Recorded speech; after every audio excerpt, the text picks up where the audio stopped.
Ayolimni sevaman. Farzandlarimsiz yasha olmayman. Lekin ayolimga umuman gap gapirgani cho'chib qoldim.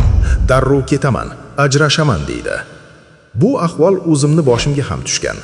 Biz agar erkakchasiga gaplashadigan bo'lsak, erkakning ong osti buni boshqacha tushunadi. Men seni xohlamayman.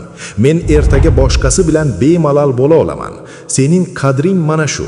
Ayoliga bitta idish yuvib qo'y deyishga haqqi yo'qmi erni? Sendan u ko'p narsa talab qilyaptimi? Sen uchun qilgan butun yaxshiligining qadri shu bo'ldimi? Ko'pincha ayol erkakning chegaralarini sinab ko'radi. U erkakning qanchalik qat'iyligini, o'ziga bo'lgan ishonchini, sevgisining kuchini tekshiradi.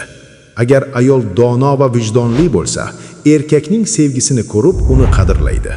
U bu mehrni hurmat bilan qabul qiladi va o'sha sevgiga munosib javob beradi.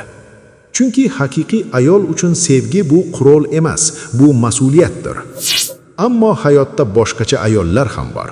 Atrof muhit ta'sirida buzilgan, noto'g'ri maslahatlar bilan yashaydigan, dugonalari, ishxonadagi hamkasblari yoki yaqinlari tomonidan erkakni boshqarish, o'z aytganini qildirish yo'llariga o'rgatilgan ayollar ham uchraydi.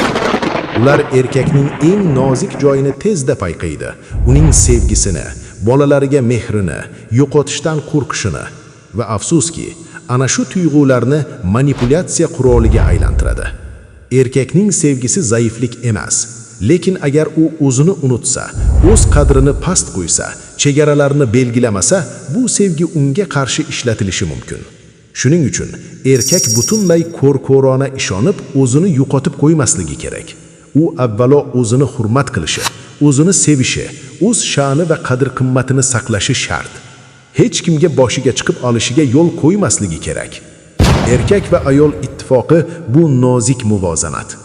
Honoré de Balzac aytganidek, bu xuddi ko'prikka o'xshaydi. Juda uzoqlashsang ko'prik qulaydi. Juda yaqinlashib o'zingni yo'qotsang ham ko'prik bardosh bermaydi. Har kim o'z o'rnini, o'z chegarasini va o'z qadrini saqlagan holda birga bo'lsa, munosabat mustahkam bo'ladi. Sevgi boshqaruv emas, sevgi qo'rqitish emas, sevgi ikki kuchli insonning ongli tanlovi. Shuni unutmaslik kerak.